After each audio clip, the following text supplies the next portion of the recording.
Deyir, bir gün bir şeytan kəndə gələr, bir ağaca kürəyini söykəyib, inək sağan gəlini seyr etməyə başlayır. Biraz seyr etdikdən sonra bu buzovun gedər ipin biraz boşaldar. Sonra gəlib oturar, yenə başlayar seyr eləməyə. Az buzov, ipdə görür biraz boşdur, çobalayır ki, gedib anasının sütünü əmsin. Nəhayət çobalayır, ipi açılır, qaçır ki, anasının əmməyə. Bu qaçanda vurur süd vedrəsini aşırdır. Gəlin görür ki, süd vedrəsini dana aşırtdı, getdi süd həzərə, əsəbləşir, yerdən bir odun parçası götürüb buzovun başına vurur. Buzov da qan içində yıxılır yerə. Bunu görən buzovun anası inək bir təpiklə bu gəlini yerə sərər. Gəlin ölər. Gəlinin də qaynatası kənarda durmuşmuş, görər hadisəni, evdən silahı götürüb gəlib inəyin başına bir güllə vurar, inəyi öldürər. Güllə səsinə bu gəlinin əri evdən çıxar, görər ki, atası silah əlində, yoldaşı da yerdə sərilib ölüb. Bu da öz silahını çəkər, atasının güllə ilə vurar.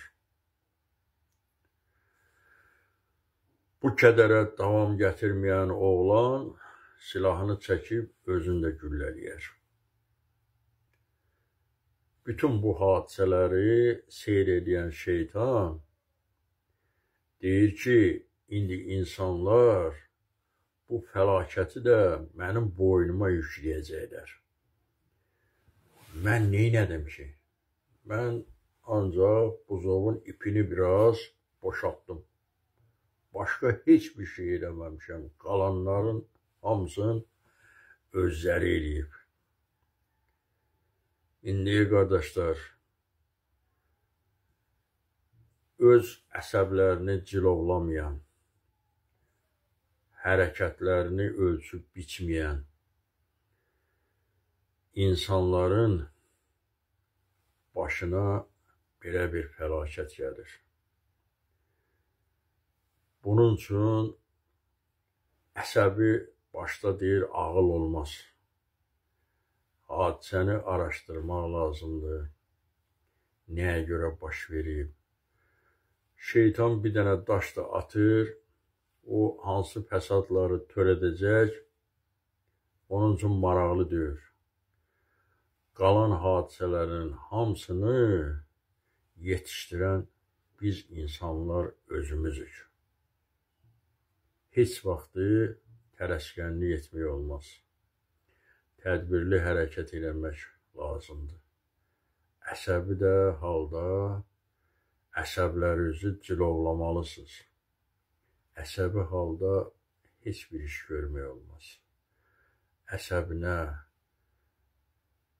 hərəkətlərinə fikir verməyən insanın başı həmişə qaldı olar. Sizə tədbirli, əsəbinizi cilovlamağı və bütün hərəkətlərinizdə diqqətli olmağı arzu edirəm.